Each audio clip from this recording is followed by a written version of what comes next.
கிறிஸ்துவில் பிரியமானவர்களே, இந்த நாளுக்கென்று தேவன் நமக்கு இருக்கிற ஜீவ வார்த்தை ஏசாயாவின் புஸ்தகம் 43வது அதிகாரம் 5வது வசனம்.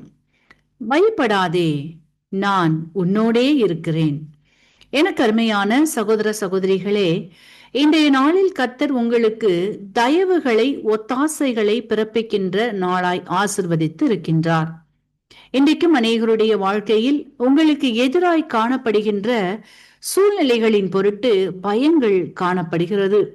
எப்பக்கம் திரும்பினாலும் மரண கண்ணிகளும் போராட்டங்களும் பிரச்சனைகளும் கண்ணீருமாக காணப்படுகிறதே என்று கலங்கி நிற்கிறீர்கள். சிலரோ நாளைய தினத்தை குறித்த பயமும் அடுத்த வினாடி என்ன நடக்குமோ என்பதை குறித்த பயத்தோடும் திகிலோடும் கடந்து போய்க் கொண்டிருக்கிறீர்கள். வேதத்தில் நாம் வாசிக்கும் பொழுது பயத்தோடு இருக்கிற மக்களுக்கு கர்த்தர் 365 முறை பயப்படாதே என்று கூறியுள்ளார். வருடம் முழுவதும் நமக்கு கர்த்தர் வாக்கு பண்ணி உள்ள வார்த்தை பயப்படாதே என்று. ஆகவே இன்றைக்கு நீங்கள் எந்த காரியத்தை குறித்து கலங்கி போய் பயந்து போய் காணப்படுகிறீர்களோ அவற்றிலிருந்து கர்த்தர் இன்றைக்கு விடுதலை தருகின்றார். சத்துரு கொண்டு வருகின்ற பயத்தின் ஆவியை இன்றைக்கு உங்களிடமிருந்து எடுத்து போடுகின்றார். பயப்படாதே, திகையாதே, நான் உன் தேவன், நான் உனக்கு சகாயம் பண்ணுவேன் என்று இன்றைய நாளில் உங்களுக்காய் வாக்கு பண்ணுகின்றார். ஆகவே வார்த்தையை விசுவாசியுங்கள், அற்புதங்களை காண்பீர்கள்.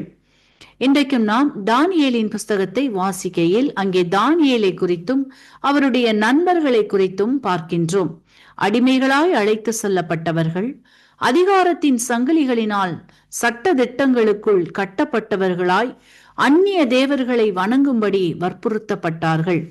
அநேக பாடுகள் உபத்திரவங்களுக்குள் தள்ளப்பட்டார்கள். செய்யாத குற்றங்களுக்கு தண்டனைகளை அனுபவித்தார்கள். தானியேலை சிங்கத்தின் கெபியிலே போட்டும் தானியேலின் நண்பர்களை 7 மடங்கு சூடாக்கப்பட்ட அக்கினி சூளையிலே தள்ளினார்கள். இவைகளின் மத்தியில் தானியேலும் அவர் நண்பர்களும் மனிதர்களுக்கு பயப்படவே இல்லை. அவர்கள் ஆராதிக்கின்ற தேவன் வல்லமை உடையவர், அவர் தங்களை தப்புவிப்பார் என்ற முழு விசுவாசம் நம்பிக்கையோடு இருந்தமையினால் கர்த்தர் அப்படியே தானியேலை சிங்கங்கள் சேதப்படுத்தாதபடிக்கு அவைகளின் வாயை கட்டி போட்டார், தப்புவித்தார். தானியேலின் நண்பர்களை அக்னியில் தலைமயிர் கருகாமலும் சால்வைகள் சேதப்படாமலும் அக்னியின் மனம் அவர்கள் மேல் வீசாமலும் காத்து அவர்களை தப்புவித்தார். தேவனை நம்பியிருந்தபடியினால் அவர்களுக்கு மனுஷனால் ஒன்றும் கூடாமல் போனதை நாம் வாசித்து அறிகின்றோம். இன்றைக்கும் உங்களுடைய வாழ்க்கையிலும் அநேக துன்பங்கள், பாடுகள், வேதனைகள், உபத்திரவங்களில் குழப்பத்துடனும் பயந்தும் என்ன செய்வோம் என்று அறியாதவர்களாய் திகிலுடனும் உறக்கமின்றி இரவும் பகலும் கண்ணீரோடு கலங்கி நிற்கிறீர்களா? இன்றைக்கு உங்கள் கண்ணீருக்கு பதிலை தருகின்றார். பயங்களை நீக்கி போடுகின்றார். உங்களுக்கு எதிராக சிங்க கெபியின் அனுபவங்களோ அக்னி சூளையின் அனுபவங்களோ எதுவாக இருந்தாலும் அவைகளிலிருந்து இன்றைக்கு உங்களை விடுவிக்கின்றார், தப்புவிக்கின்றார். கர்த்தர் உங்கள் பட்சத்தில் இருக்கும் பொழுது மனுஷன் என்ன செய்ய முடியும் என்ற வார்த்தையின்படி நீங்கள் கடந்து போகின்ற பாதைகள் மரணக்கண்ணிகளும் மனிதனின் சதிகளும் சத்ருவின் கிரியைகளும் நிறைந்தவையாய் காணப்பட்டாலும் பயப்படாமல் கலங்காமல் கர்த்தரை நோக்கி பாருங்கள். அவரே உங்கள் ஆபத்து நாட்களில் நேரங்களில் அரணான கோட்டை, துருகம், கேடகம்.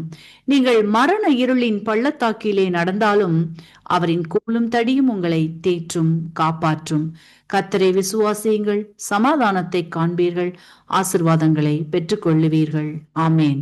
இன்றைக்கும் இந்த வார்த்தைகளை கேட்டுக்கொண்டிருக்கின்ற உங்களில் யாரேனும் உங்களின் பாவங்களுக்காக மரித்து உயிர்த்தெழுந்த இயேசுவை அறியாமலும் விசுவாசியாமலும் இருப்பீர்களானால் இன்றைக்கு உங்களை ஒப்பு கொடுத்து விசுவாசியுங்கள். உங்களின் பாவங்களும் மன்னிக்கப்பட்டு விடுதலையாகி ஆசிர்வதிக்கப்படுவீர்கள். இந்த வார்த்தைகள் மூலமாக கர்த்தர் இன்று உங்களை ஆசிர்வதிப்பாராக. ஆமேன். கிறிஸ்துவில் பிரியமானவர்களே, இந்த நாளுக்கென்று தேவன் நமக்கு இருக்கிற ஜீவ வார்த்தை சங்கீதங்களின் புஸ்தகம் 56வது சங்கீதம் 9வது வசனம். தேவன் என் பட்சத்தில் இருக்கிறார். எனக்கு அருமையான சகோதர சகோதரிகளே, இன்றைய நாள் நீங்கள் எதிர்பார்த்து இருக்கின்ற காரியங்களில், கையிட்டு செய்கிற வேலைகளில் ஜெயத்தையும் நல்ல பதிலையும் தருகின்ற நாளாய் வாக்கு பண்ணி ஆசிர்வதித்து இருக்கின்றார். இன்றைக்கு அநேகருடைய வாழ்க்கையில் பல காரியங்களை குறித்து ஒரு எதிர்பார்ப்போடும் நம்பிக்கையோடும் காத்திருப்பீர்கள். அந்த நம்பிக்கையில் பல வேளைகளில் ஏமாற்றங்கள், இழப்புகள், நஷ்டங்கள், மனக்காயங்கள், காலதாமதங்கள், சுகம் கிடைக்காமை, நன்மைகளை காண முடியாமல் என்று இப்படி சொல்லிக்கொண்டே போகலாம். ஆனால் இவைகளிலெல்லாம் நீங்கள் காத்திருந்த வைத்திருந்த நம்பிக்கை உலகத்தில் உள்ளவர்கள் மீதும், அதிகாரிகள், மருத்துவர்கள், உறவுகள், நண்பர்களாக இருக்கலாம். ஒருவரை ஒருவர் சார்ந்துள்ள நம்பிக்கை சரிந்து விழும்பொழுது ஏமாற்றமும், நினைத்தது நடக்காமலும், எதிர்பார்த்தது கிடைக்காமலுமான நிலை உண்டாகும் பொழுது துன்பத்திற்கு ஆளாக்கப்படுகிறீர்கள்.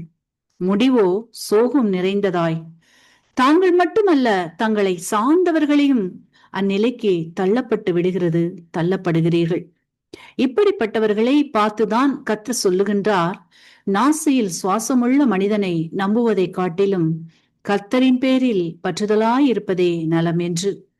யாரெல்லாம் முழுவதுமாக கர்த்தரையே சார்ந்து முழு இருதயத்தோடும் விசுவாசத்தோடும் இருக்கிறார்களோ அவர்களை கர்த்தர் தம்முடைய கிருபையினால் சூழ்ந்து கொள்ளுகிறார். கர்த்தர் நம் பட்சத்தில் இருக்கும் பொழுது மனுஷன் என்ன செய்ய முடியும்? எல்லா தடைகளையும் உடைத்து வழிகளை திறந்து கொடுக்கிற கர்த்தரையே சார்ந்து கொள்ளுங்கள்.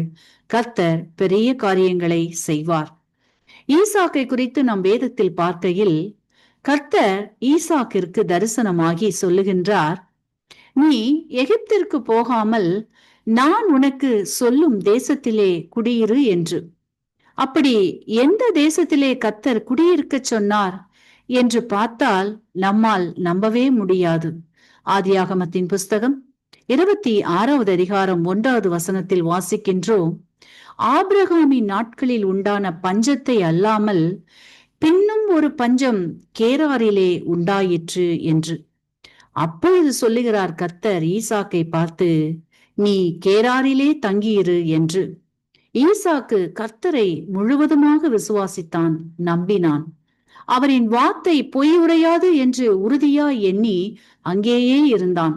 அதோடு மட்டுமல்ல, ஈசாக்கு அந்த பஞ்ச காலத்திலே, வறண்ட பூமியிலே, தண்ணீரற்ற சூழ்நிலையிலே தன்னிடம் இருக்கும் விதையை கர்த்தரை விசுவாசித்து விதைத்தான். கர்த்தரோ அந்த பஞ்ச காலத்தில் ஈசாக்கின் விசுவாச விதைக்கு 100 மடங்கு அந்த வருடத்திலேயே விளைச்சலை கொடுத்தார். அவன் வரவர விருத்தியடைந்தான் என்றும், மந்தைகளின் பெருக்கத்தை கண்டவர்கள் பொறாமை கொண்டார்கள் என்றும், ஈசாக்கு ஐஸ்வர்யவானாய் திகழ்ந்தான் என்றும் நாம் வாசித்தருகின்றோம். எனக்கு அருமையானவர்களே, உங்களின் வாழ்க்கையிலும் கூட எங்கெல்லாம் வறண்ட நிலைகள் காணப்படுகிறதோ, அடைக்கப்பட்ட கதவுகளாய் திறக்க முடியாதபடிக்கு காணப்படுகிறதோ, இன்றைக்கு மனுஷ பலத்தை அல்ல தேவ பலத்தை விசுவாசியுங்கள், நம்பிக்கையாயிருங்கள். நம்முடைய தேவன் இல்லாதவைகளை இருக்கிறவைகளாய் போல அழைக்கிற தேவன். அவர் வறண்ட நிலங்களில் ஆறுகளை உண்டு பண்ணுகின்ற தேவன். உலர்ந்த எலும்புகளுக்கு உயிர் கொடுக்கிற தேவன் என்பதை விசுவாசிக்கும் பொழுது, தேவன் மீது நம்பிக்கை வைக்கும் பொழுது, உங்களின் எப்படிப்பட்ட கடினமான சூழ்நிலைகளாக இருந்தாலும் தேவன் உங்கள் பட்சத்தில் இருப்பதால் மாற்றம் உண்டாகும், புது வழிகள் திறக்கும், உயிரற்றவைகளான காரியங்கள் உயிர் பெறும். ஆகவே எனக்கு அருமையானவர்களே, தேவன் என் பட்சத்தில் இருக்கிறார் என்ற நம்பிக்கையோடு உங்களின் காரியங்களை தொடங்குங்கள். கர்த்தர் பெரிய காரியங்களை செய்து உங்களை நிறைவாய் ஆசிர்வதிப்பாராக. ஆமேன். இன்றைக்கும் இந்த வார்த்தைகளை கேட்டுக்கொண்டிருக்கின்ற உங்களில் யாரேனும் உங்களின் பாவங்களுக்காக மரித்து உயிர்த்தெழுந்த இயேசுவை அறியாமலும் விசுவாசியாமலும் இருப்பீர்களானால் இன்றைக்கு உங்களை ஒப்பு கொடுத்து விசுவாசியுங்கள். உங்களின் பாவங்களும் மன்னிக்கப்பட்டு விடுதலையாகி ஆசிர்வதிக்கப்படுவீர்கள். இந்த வார்த்தைகள் மூலமாக கர்த்தர் இன்று உங்களை ஆசீர்வதிப்பாராக.